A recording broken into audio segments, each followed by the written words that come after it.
Halo pemirsa setia nonton singkat, kali ini saya akan bercerita singkat film yang sangat menarik untuk dilihat. Oke, tanpa harus bertele-tele, cus ke ceritanya.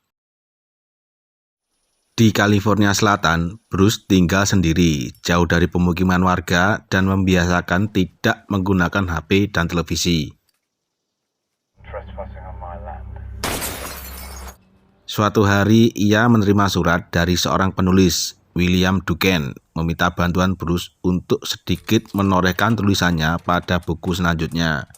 Karena Bruce tak menggunakan alat komunikasi, butuh jarak sekitar kurang lebih 5 km dari rumahnya untuk menggunakan telepon umum. Bruce menelpon William yang mailbox dan meninggalkan pesan bahwa ia tak bisa membantunya.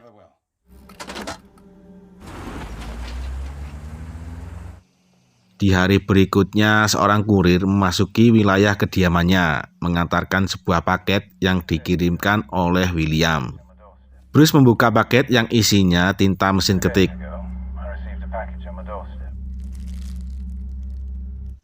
Saat Bruce mencari mesin ketiknya, ia melihat dan teringat penghargaan yang pernah ia dapatkan sebagai penulis terbaik dan bestseller. Keesokan harinya, ia kedatangan kurir yang membawa surat dari William, dan itu berlangsung terus-menerus setiap harinya. Bruce enggan membacanya karena semua isi suratnya sama, yaitu berisi tentang William yang meminta bantuan ide atas buku selanjutnya. Bruce menelpon William yang mailbox, memperingatkannya untuk berhenti mengirimkan surat dan jangan pernah coba-coba datang ke rumahnya. Bruce membeli seekor anjing untuk menemani dan menjaga rumahnya untuk menakut-nakuti orang yang mendekat di kediamannya. Bruce menelpon Jerry, agensinya. Akhir-akhir ini seseorang mendatangi rumahnya dengan membawa surat dari William, seorang penulis yang meminta bantuan. Setahu Bruce, hanya Jerry yang mengetahui di mana ia tinggal. Dan Bruce menanyakan Jerry kepada siapa saja, dia memberitahukan alamatnya. Jerry tak memberitahukan kepada siapapun di mana Bruce tinggal. Malam harinya, Bruce berniat membakar semua surat yang belum terbaca. Ia berubah pikiran. Bruce membuka dan membaca 90 surat yang ditulis oleh tangan, yang isinya sama dengan sebelum-sebelumnya. Dalam keadaan mabuk, Bruce menelpon William yang masih mailbox dan memperingatkannya lagi. Bruce yang mabuk berat sampai-sampai tertidur di telepon umum hingga pagi dan dihampiri oleh polisi dan mengantarkannya pulang.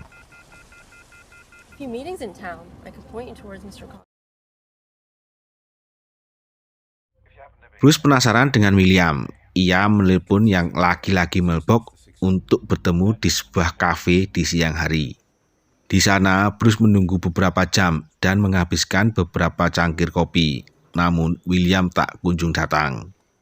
Bruce juga berencana memberikan buku cetakan pertamanya pada William. Semenjak saat itu, Bruce tak pernah menerima lagi surat dari William. Ia juga penasaran dan memeriksa jasa pengiriman untuk mengetahui kapan surat-surat itu mulai dikirimkan. Namun, data William tak pernah ada dalam jasa pengiriman itu.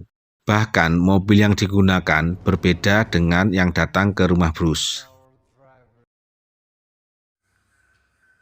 Bruce mencari data di internet bahwa alamat yang tertera dalam surat William adalah alamat Dwight Ford, tersangka tragedi penembakan Knoxville yang menewaskan 13 orang dan 20 orang luka-luka 25 tahun yang lalu.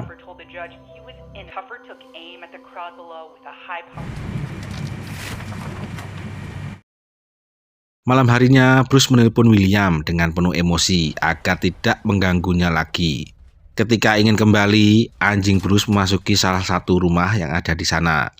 Bruce sempat kaget melihat mobil merah yang datang ke rumahnya sebagai ekspedisi. Ia juga melihat buku yang rencananya diberikan pada William menempel memenuhi ruangan itu. Bruce juga menemukan mesin penjawab telepon. Selama Bruce menelpon William yang mailbox, ternyata tersimpan pada mesin itu. Dan Bruce mendengar semua suaranya sendiri selama ia menelpon. Bruce melaporkannya pada polisi. ia merasa ada yang mengancam. Di TKP, mereka menemukan video tape yang berisi interogasi Dweck saat di penjara. Dweck mengaku tak bersalah. Ia hanya korban cuci otak usai membaca buku kontroversial Infernal Machine.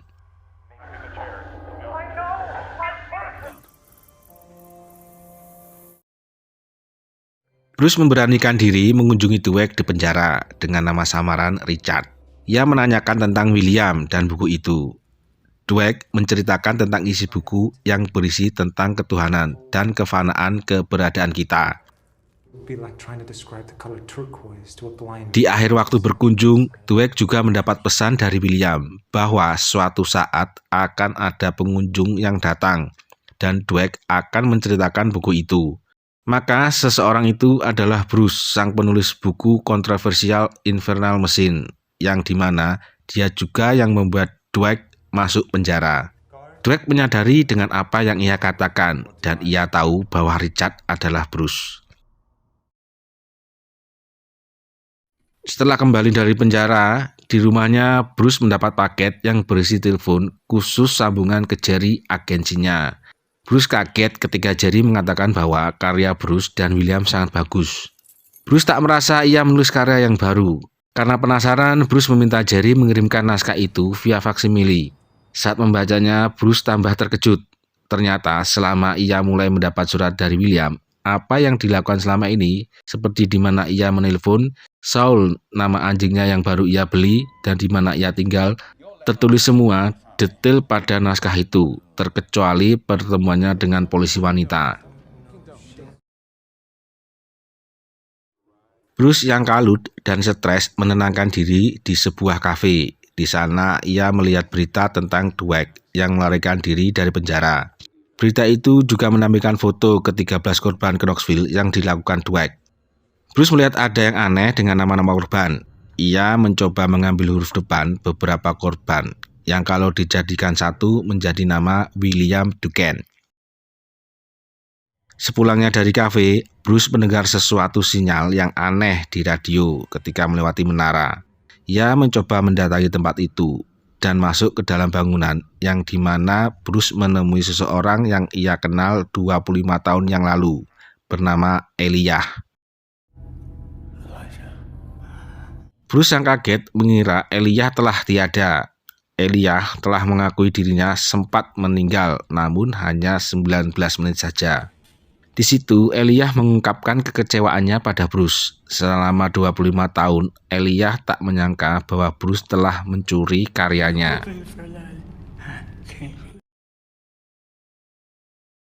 Jadi, selama ini, Elijah adalah murid Profesor Bruce. Bruce memberikan tugas pada muridnya termasuk Elijah untuk membuat buku yang temanya Siapakah Kita Sebenarnya. Bruce tertarik dengan hasil Elijah yang luar biasa. Elijah disuruh memperdalam lagi untuk mengenal dirinya. Suatu saat Elijah mengatakan pada Bruce bahwa ia telah menemukan siapa dirinya dan Tuhannya. Karena kerinduannya pada Sang Pencipta, Elijah membakar diri untuk bertemu dengannya.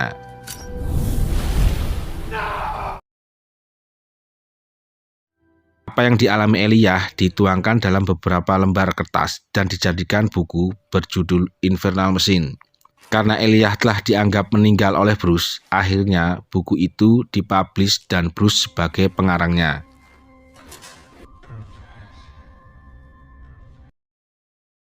Lima tahun Elijah berada di tempat itu, dan selama waktu itu juga ia merencanakan balas dendamnya.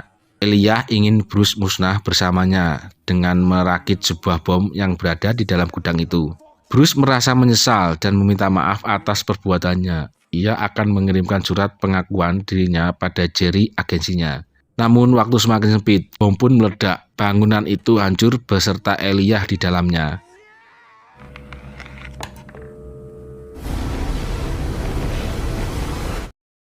Bruce yang selamat tak mengurungkan niatnya mengirimkan surat pada Jerry, agensinya, yang berisi bahwa buku Infernal Machine bukanlah karyanya. Itulah akhir dari seluruh film yang dibawakan secara singkat. Jumpa lagi bersama saya Joe di cerita singkat film berikutnya yang pasti lebih seru. Kritik, saran, dan unek-unek bisa kalian tulis di kolom komentar. Terima kasih.